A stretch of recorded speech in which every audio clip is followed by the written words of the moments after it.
Lecture 11-2, the Fourier transform. Let's consider a periodic function f with period capital T. Each period, the function has a triangular pulse of width delta and height delta over 2. So we're going to plot it first in the time domain for a specific delta and for 3 different periods. And so we look at the figure to understand this a little bit better. Should I turn that screen on? Will that help you guys? No. I mean, it can. Okay. All right. Great. So we've got the left-hand column here. We've got this triangle pulse with width delta and with height delta over 2, plotted for t equals 5 seconds, t equals 15 seconds, t equals 25 seconds. So in other words, we're going to have these triangle pulses that happen in this first row at spacing of 5 seconds, the second row spacing of 15 seconds, and the third row spacing of 25 seconds. So the actual triangle sizes are the same. They're all the same, but we're just seeing them from zoomed further and further out in time because we're spacing them out further and further. Okay, so that's the idea there. And we're going to consider the following argument. Just as a Fourier series is a frequency domain representation of a periodic signal, a Fourier transform is a frequency domain representation of an aperiodic signal. We will rigorously define the Fourier transform in a moment, but for now we can think of it as being sort of like the Fourier series, but for an aperiodic signal. We're trying to expand our frequency domain here a little bit. We defined the frequency domain in terms of the Fourier series, but those are only for periodic signals. So the Fourier transform is more general. It can do aperiodic signals. So that's what we're trying to do here. We're trying to expand our frequency domain to include aperiodic signals. The Fourier series components of Fourier it's hard to say. For a space periodic signal, the Fourier series components will have an analog then in the Fourier transform. Recall that they can be computed by integrating over a single period of the signal. If we increase that period infinitely, the function is effectively aperiodic. So if you think about that spacing, if you just keep making that spacing bigger and bigger and bigger, which is why we're doing that with this triangle pulse here. We're making that period bigger and bigger and bigger. We're going to end up with an aperiodic signal because you could say, well, maybe it's periodic, but the next time that happens is infinitely far away. So it's never happens. The result within a scaling factor will be the Fourier transform analog of the Fourier series components. Let us approach this understanding by actually computing the Fourier series components for increasing period t. As usual, we compute the Fourier series cosine and sine components an and bn for component or harmonic n. Furthermore, we compute the harmonic amplitude, which is defined in the last lecture as being the root sum square of a and b, which we have also scale by a factor of t over delta in order to plot it with a convenient scale. So that's why in the line spectrum here we're going to be scaling it by t over delta so that we can get a convenient vertical scale on these graphs. So Great. Oh, we're down here. Great. So the line spectra are shown in the right-hand column of figure 11. And so let's take a look for a minute. So the line spectrum associated with this triangle pulse train is given here.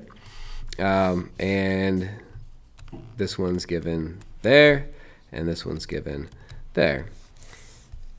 And some things to notice here. So this is the time domain representation in the left-hand column, the frequency domain representation in the right-hand column. And things to note are, first of all, that they look like they have the same envelope associated with them, right? So they look like they're following some continuous function like that. They all have that same shape to them. The only real difference is the spacing between the lines. Okay? So, that's the main takeaway. If we hadn't chosen this scaling factor, then when we increase t, then we would be changing the height of these. But since we scaled, that was why we conveniently scaled. We don't have to worry about that. Okay, so great. We've got this. So we get this idea that we're just sort of filling in as we increase t, as we move these pulses further and further apart, as we spread them out in time, we're coming closer and closer to approximating some continuous function. Okay, so that's where we're headed. So as t increases, as the period between, so the length of time in between each pulse increases, the line spectra reveal a distinct waveform. And if we let f be the continuous function of angular frequency omega, then we define this function here.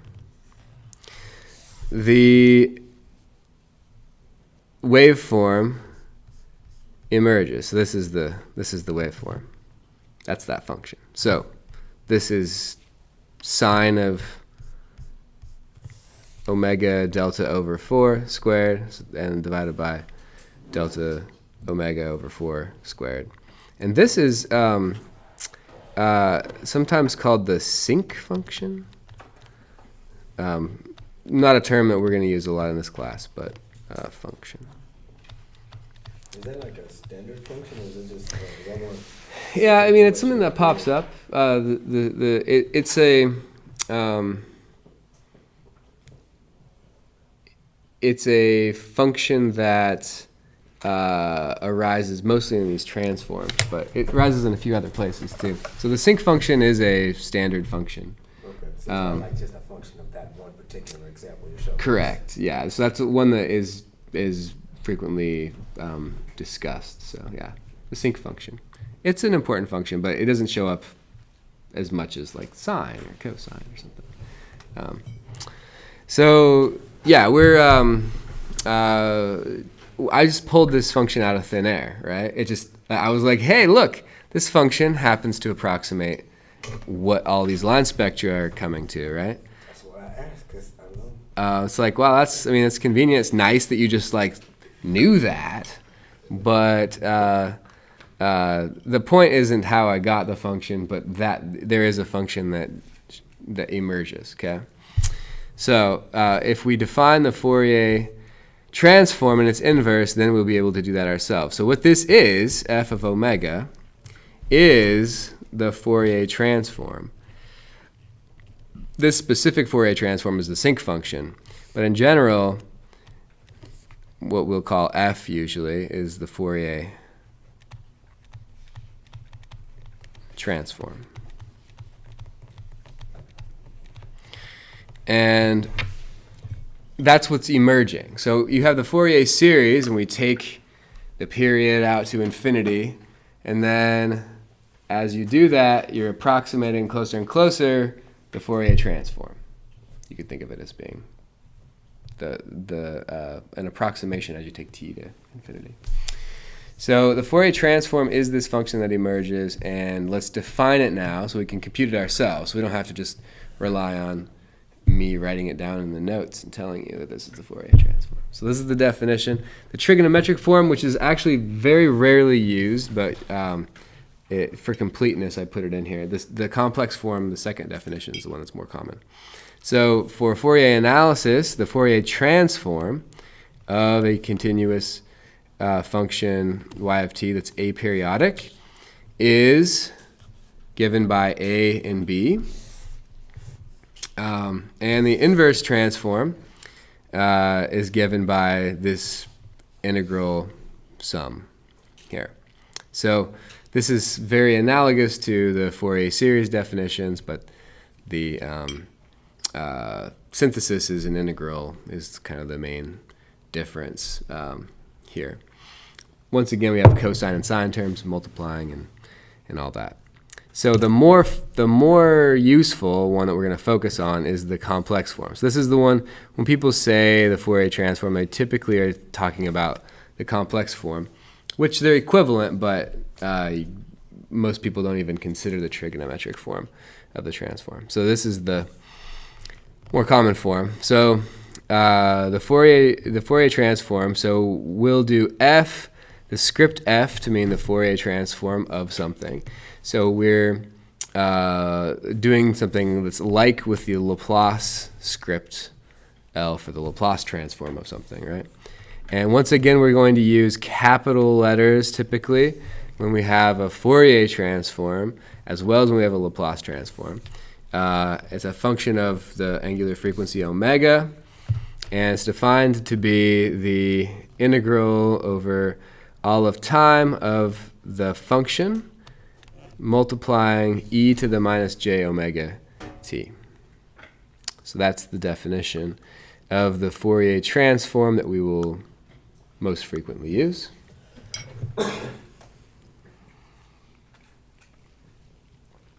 The inverse Fourier transform,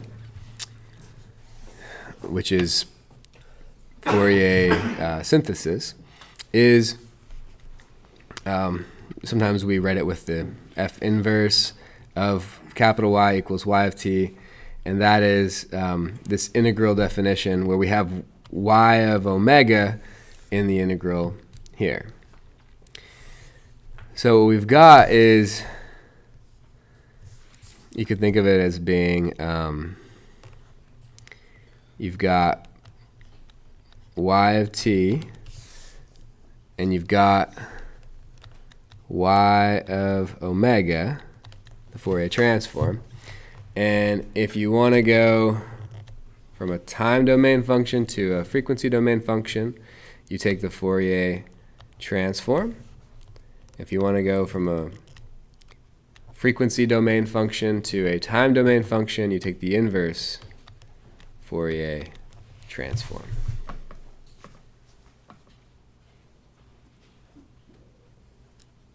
So that's our Fourier transform definition. So now we've defined it. There are many applications, including solving differential equations and frequency domain representations called spectra of time domain functions. And that's what we're more focused on here for the most part, is the thinking of even aperiodic functions as having a frequency domain representation. Notice that instead of being defined at specific values of frequency, like at each harmonic there was some amplitude that was associated with each harmonic in the frequency domain for a Fourier series. For a Fourier transform, we have a continuous function. It's defined not just at the harmonics, it's defined throughout the entire spectrum. It's a continuous function. So that makes it actually much more mathematically easy to deal with, actually. It's a little bit more convenient. We kind of like that, the Fourier transform. So, yes, great. So there is a striking similarity between the Fourier transform and the Laplace transform, with which you have already been acquainted. And so there's this question like, okay, like how, what's the point of using a Fourier transform? Laplace is so nice. We like Laplace. Is Fourier ever more useful than Laplace, etc.? And I mean, you remember even the definition of the Laplace transform. It's essentially the same, but instead of j omega, you had s in these definitions. And you got along just fine, just having the s in there, and things were good, right? Well, so let's talk about the relationship between them for a moment. So in fact, the Fourier transform is a special case of a Laplace transform, with the Laplace transform variable s makes that equal to j omega instead of having some real component. The Laplace domain S, remember, in general, has a real part and an imaginary part. The Fourier transform version, the Fourier transform only has the imaginary part, so there's no real part. That has a lot of implications in terms of what's called like the domain of convergence, and we'll talk about that just very briefly. Yes, question. Did you say the Fourier series only has the real part? So the Laplace transform has the real and the imaginary part. So Laplace has both Fourier. There's an OU in there. Fourier has, you could think of it as being S equal j omega. J omega. So there's no real part for Fourier. Yeah. So both transforms convert differential equations to algebraic equations, which can be solved and inversely transformed to find time domain solutions. So you can use the Fourier transform in a way that is very similar to how you use the Laplace transform to solve differential equations. And they're actually completely valid for doing that. The Laplace transform is especially important to use when an input function to a differential equation is not absolutely integrable and the Fourier transform is undefined. For example, a step or ramp function. There's a caveat to this, and I don't want to get off into the weeds on this, but as you're going to see, we're going to have a definition of the Fourier transform for a step function. And what that requires is a little bit of a generalization of the concept of what a function is and a generalization of the definition of the Fourier transform. So there are some caveats to it. You'll look up in the table and there is a unit step function Fourier transform, but it's there's a little bit of detail that's like tucked away in that. So Laplace tends to be easier to work with though when you come up to functions like the step function and the ramp function. I would say it's significantly easier to work with than the Fourier version, especially when you've got those input functions. However, the Laplace transform is also preferred for initial value problems due to its convenient way of handling them. So you guys did that when you guys applied Laplace transforms to solving differential equations in your differential equations class. You would say, oh, there are these initial conditions. When you take the Laplace transform of a time derivative, then you have to put the initial conditions in there. So there's initial value problems or problems that you need to find the free response for. Laplace is preferred. You can do it with Fourier. It's just a bit more of a pain. Laplace does it very easily. So I would say in a lot of these cases, Laplace is preferred, even though you could do it both ways. Okay. The two transforms are equally useful for solving steady state problems. And we're going to do just that in this chapter with steady state problems. We're going to use the Fourier transform. You could use Laplace for it as well. It's fine. Although the Laplace transform has many advantages. So like, so far there's been no reason to use Fourier over Laplace in any of these scenarios. But for spectral considerations, the Fourier transform is the only game in town. So when you're trying to think about it in terms of a spectrum, trying to think about a signal in terms of its frequency domain, either its line spectrum like we did for the Fourier series, or the continuous spectrum that we have for the Fourier transform, like this, the Laplace transform doesn't have, I mean, it has an analog to this, but it doesn't have a direct link to this like the Fourier transform. So the Fourier transform is, it is, yes, it is a special case of the Laplace transform, but the way that we think about this frequency domain, we think in terms of the Fourier transform. Okay, so Laplace domain, sometimes people call it the frequency domain as well. It kind of is, in the sense that it's like frequency domain plus, like it's got other stuff going on in it too. So I think that the pure Fourier transform is a nice way to get rid of the fuzziness in the Laplace transform around the frequency domain. So the frequency domain is very well understood and very well defined for the Fourier transform, whereas with the Laplace transform, it's not so straightforward. So that would be my description of that. A table of Fourier transforms and their properties can be found in table C2, which is in appendix C3 of the notes. So let's just sort of familiarize ourselves with this table. There's a lot packed into this table, but we can at least take a little look through it. I didn't put a Laplace table in this appendix, but maybe I should. Maybe I should give somebody extra credit if they make a Laplace table in LaTeX. I could send them the source code and they could just edit it and do a Laplace one over spring break. Extra credit, right? Everybody's looking for extra credit over spring break, right? Yeah. Nobody's looking for beaches or anything like that. What's that? Yeah, I know. I mean, not here. It snowed today.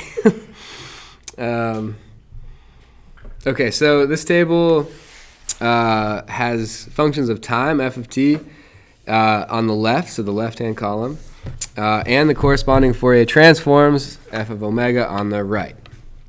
Where applicable, so I'm going to go through this list of different symbols here. So t is the time domain period. Omega naught 2 pi over t is the corresponding angular frequency. Omega naught equals, right? There should be an equal sign there. J is the imaginary number. A is a positive real number. B and t naught are real numbers. Furthermore, fe and what I should change to fo instead of f0, but fe and fo are even and odd functions of time respectively. Okay. And it can be shown that any function f can be written as the sum an even function plus an odd function. Okay. So here are the transform identities. So let's like go through a few and just kind of look at them. How do we feel about it? So the idea is we've got, for each row here, we've got the Fourier transform gives us this side, and if you go the other way, the inverse Fourier transform goes the other way. So using the table, just like with Laplace transforms, you don't have to go back to the definition every time. It helps immensely primarily because we don't love integrating things. That's what it comes down to at the end of the day. So this is a property, this first one.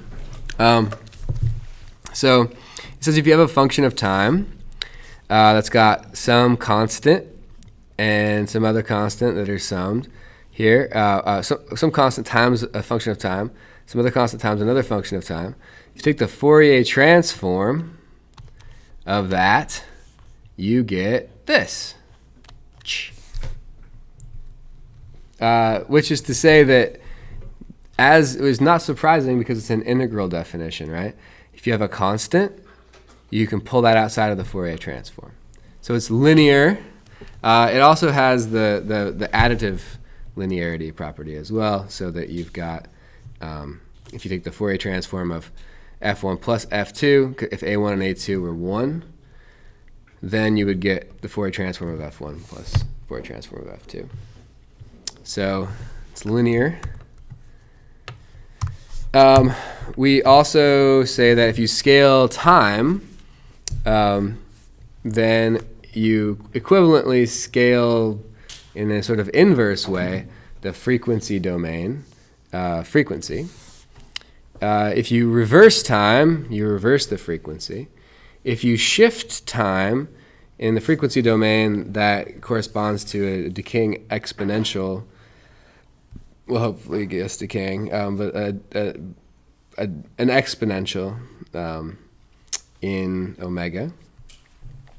If you multiply the function of time by a sinusoid, it does this splitting thing. So let's actually draw a picture of this one. This one's kind of interesting.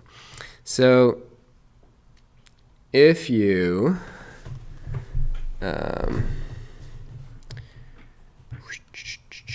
let's get some different colors going here. So let's say that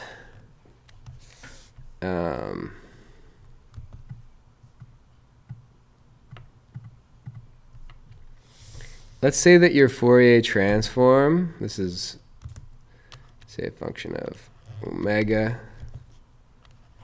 Your Fourier transform f of omega, let's say it looked like this.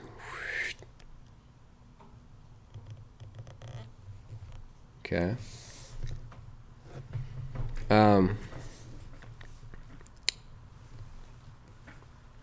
Yeah, so this is our f.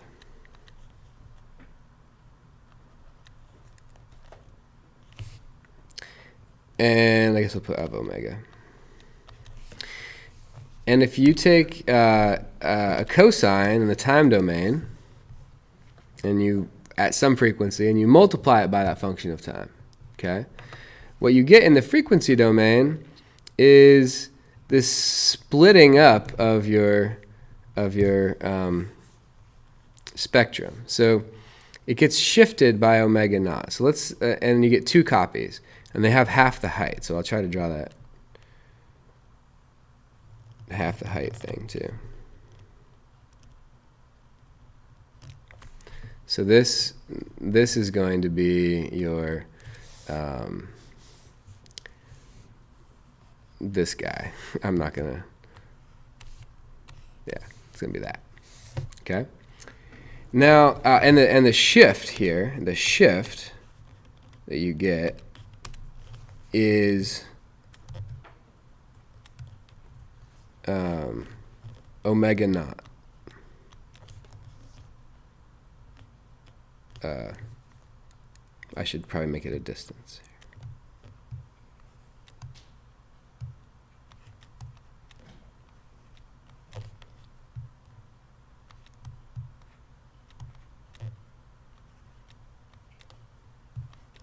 Okay.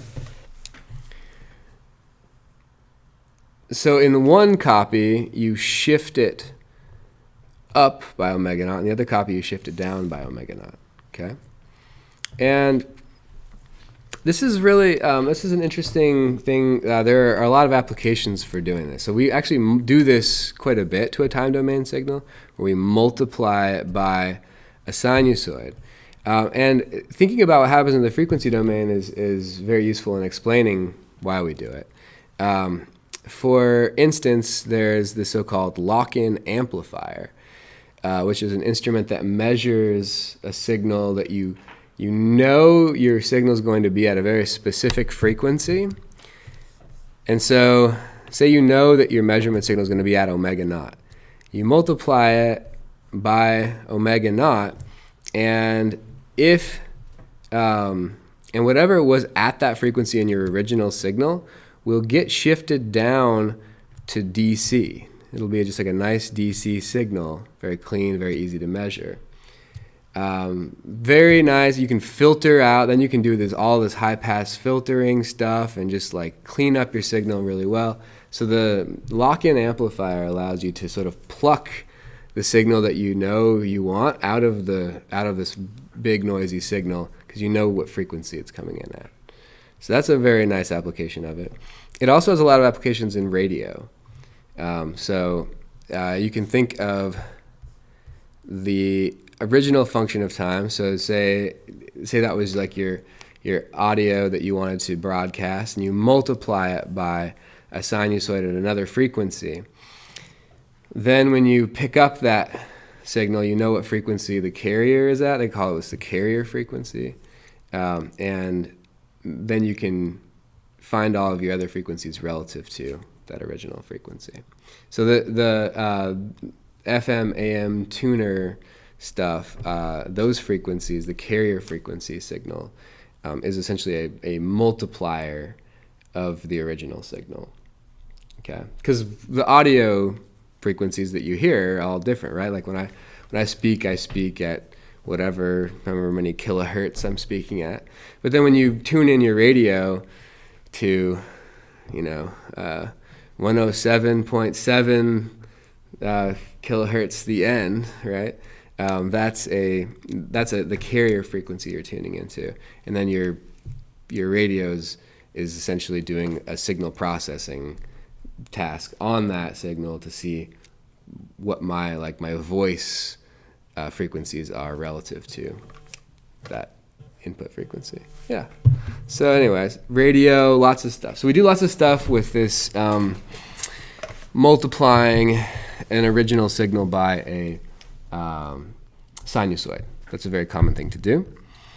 And even and odd functions in time correspond to real and imaginary parts in the frequency domain. Another important one here is the time derivative properties. So if you take the time derivative, then in the time domain, in the frequency domain, it's a multiplier of j omega. So this is a lot like the Laplace transform, which would say S f of s, right? This is j omega f of omega. And similarly, if you take multiple derivatives in time, it's just raising j omega to the nth power, so the number of time derivatives. There's a few more interesting properties there. I wanted to highlight another one down here, and that's this star operator. It's called convolution.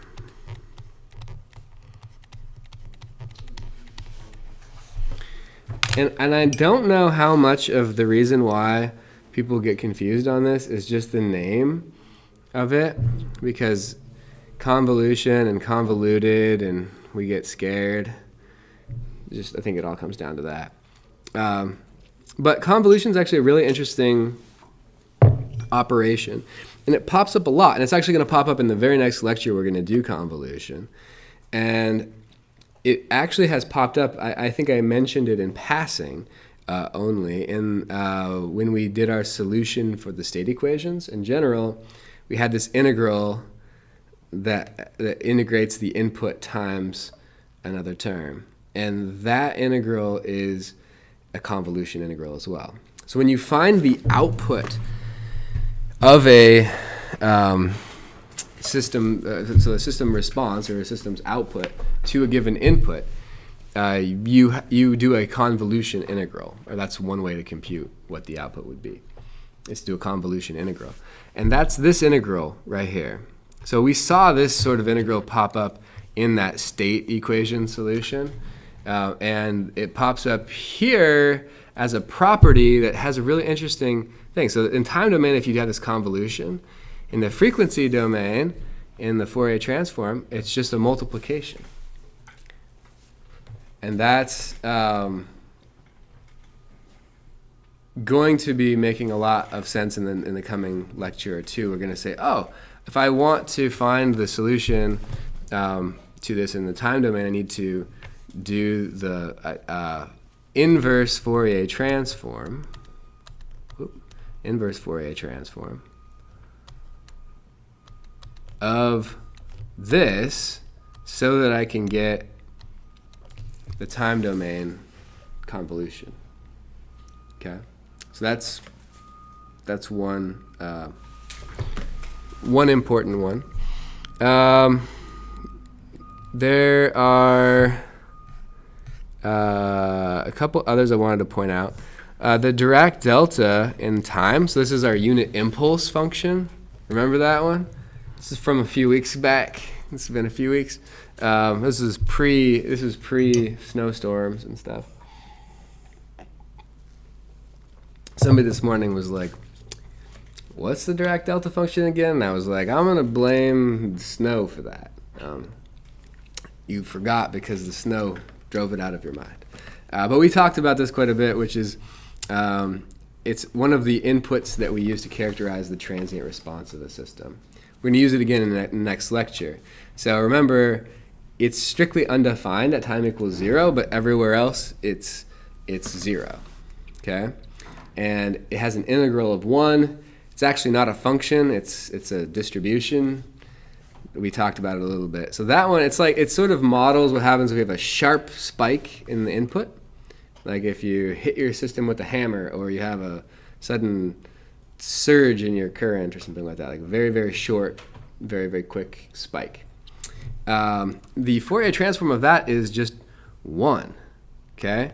And that fact is very interesting when you want to start characterizing a system's response, okay? So the thing about a spectrum, so think about what that looks like in the spectrum, right? So in the spectrum, it's just constant 1. It's completely flat. That means that it contains all frequency components. So from 0 frequency up to infinite frequency, it's got all the frequency components in it. Which is crazy, man. Like, oh no, it's got all of the frequency components in it. And this is what makes it so interesting as an input to characterize a system, because in theory it excites all the modes of the system at once. Okay, so we think of this input as being kind of in some ways the ideal input to characterize the system, because that system is going to respond all of its frequency response. Like entire spectrum is being sort of tested at once. So you could think of putting an input in at one frequency to a system and then measuring, so like a sinusoidal forcing function in, for instance, at one frequency, and measuring what the output is. Okay, that would characterize it for that frequency. Then you change the frequency a little bit and you put that in and you measure what the output is. That would characterize it for that frequency. And you would be doing this all day forever if you wanted to characterize the entire frequency spectrum response. Like, how does it respond to a sinusoid at all the frequencies? You'd have to measure all the frequencies, right? Or you could just walk up to it and hit it with a hammer and all of the frequencies would get excited at once, approximately.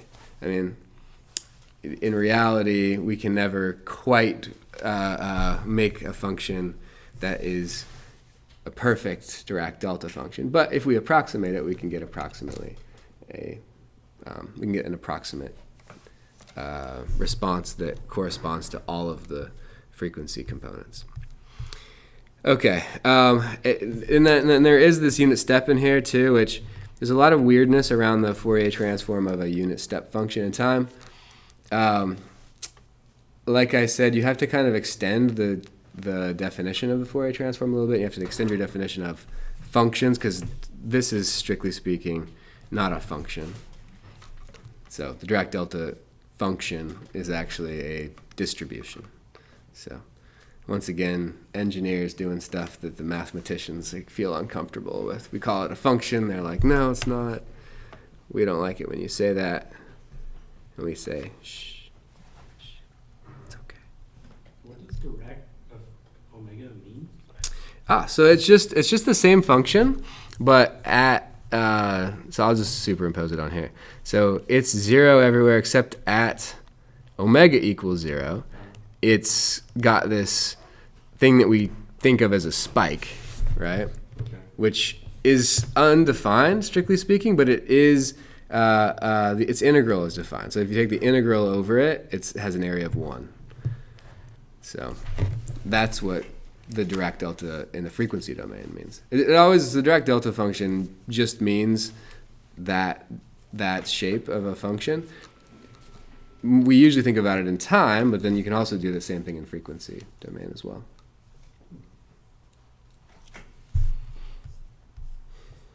All right, so a constant in time domain is the Fourier transform of it is a delta function, and this is the once again, anytime you've got a function that is not absolutely integrable in the time domain, the Fourier transform is going to have some weirdness about it, and you have to extend it and start to use these distributions to define it, which is what you see here again with the delta function showing up for the ramp function and for any polynomial term as well. Another one that's important to note is this, just a sinusoid, right? Just cosine omega naught t. That shows up as a Dirac delta function. So it's the Fourier transform has got this symmetric aspect to it, positive and negative. So we'll split it here. And what this looks like is a Dirac delta at plus and minus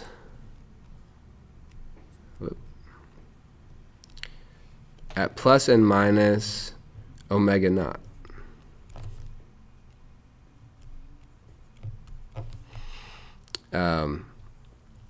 With strength pi. So cosine omega naught t looks like a couple Dirac delta functions in the frequency domain. So you can think of it as being, it's just in the frequency domain at one frequency. So that's like a sinusoid has that special property where it's only its spectrum is completely concentrated at one point in the frequency domain. Whereas any other periodic function is going to have a spectrum that's a line spectrum that's spread out. So the cosine or the sine has it just in one spot, which is kind of nice. So are those then pi times an undefined number, or is it pi times the integral? Yeah, so what this is, so what you would say is that it has strength pi. So these deltas have sometimes we would plot that showing a height of pi, length of an arrow would be pi. So sometimes we would have this happen at a height of pi, but it doesn't mean it has a value of pi. What it means is that if you integrated from, say, 0 to positive infinity here,